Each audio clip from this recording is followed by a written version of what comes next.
The Concord Lead Character Designer claims that the development team is, quote, ready to push this game for years to come.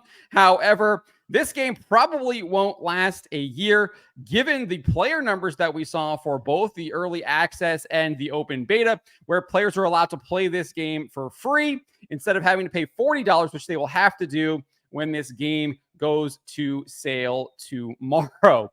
But before we get to this, I'd like to ask you, please hit that subscribe button, hit that bell for notifications so you don't miss any of our future videos here at the Trent Report.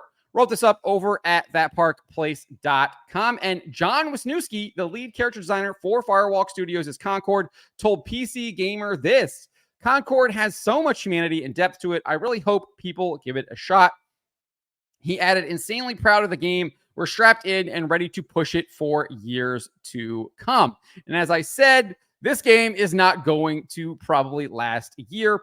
If anything, they're probably going to have to make it free to play because people are not going to be purchasing this game because they weren't even playing it for free. And we have the data here that proves this. The early access beta only hit a peak concurrent player base of 1,124 players.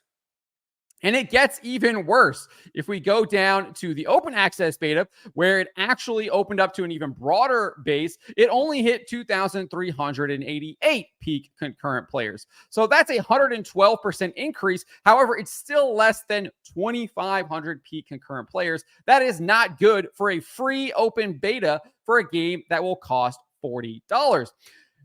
But even if we go to this, we look at this report here from Kess Eilers-Stevenson over at True Trophies, we see that the early access beta on PlayStation, or the player base from the open beta compared to the early access beta on PlayStation, actually decreased by over 8%. That's right. The open beta, which was open to more players, actually had less people playing it by over 8% than the early access beta. This is what Stevenson wrote. Using a gameplay data sample from over 3.1 million active PlayStation Network accounts, courtesy of our partnership with Game Insights, we can see that Concord has 8.1% fewer players in the second open beta than in the early access beta. That is absolutely disastrous. People are not interested in this game whatsoever. Even when it was free, it was getting less people playing it than the early access beta. And the people that did play it didn't really like it. This is probably my favorite quote about the game. YouTuber Dreamcast described the game as, quote, Walmart brand Overwatch. It's a hero shooter that doesn't really have any of that spark of crazy originality. YouTuber Angry Joe also shared that he was unimpressed. He said, how is the game? It's mid. It's not worth $40. Everybody's saying this, and it's true. It would be great as a free-to-play game because, to be honest, it does have its moments. The graphics actually look good. It has some great character animations, some good facial expressions. There are high-quality cutscenes, even if the story is not all that interesting. He then added, the maps are not memorable. Pretty much every single other hero shooter has better maps. Overwatch, Marvel Rivals. These maps aren't very good, so that's a problem. And then finally, I didn't feel much of a sense of progression. The game has also been torn apart for its ugly character designs. This is over on the massive gaming subreddit, R-Gaming. User GPE Tricas declared this: Concord might have the ugliest character designs I have ever seen. Numerous other people absolutely roasted it. This one says, yeah, I'm not too keen on the character design either, but I'm also tired of the Pixar toon look that most team shooters have had since like 2007. It's like they asked ChatGPT to make Overwatch again, but strip it of all identity. Another person says piss yellow, moldy green, wine purple, and blue lipstick. Who thought this was an acceptable color palette needs to go. And we also have Manga Lawyer over here on X. He wrote, Concord is a new progressive and modern shooter for PC and PlayStation. It features 5 black women, 4 aliens, 3 robots, and 1 white man. It's incredibly diverse and non-heteronormative. Plus, it has pronouns. He sarcastically asked, are you excited? And then included that laughing emoji there. Former World of Warcraft team lead Mark Kern also said this: Concord, the new game by Firewalk Studios, is so focused on inclusive teams that they forgot the white guys in their game. Inclusive should not mean racist against white people, but it too often does.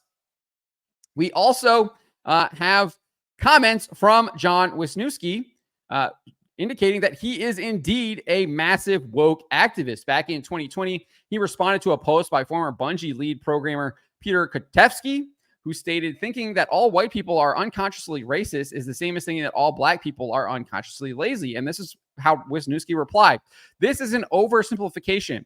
The sentiment being expressed is that whites must acknowledge their privileged position and then actively work for equality.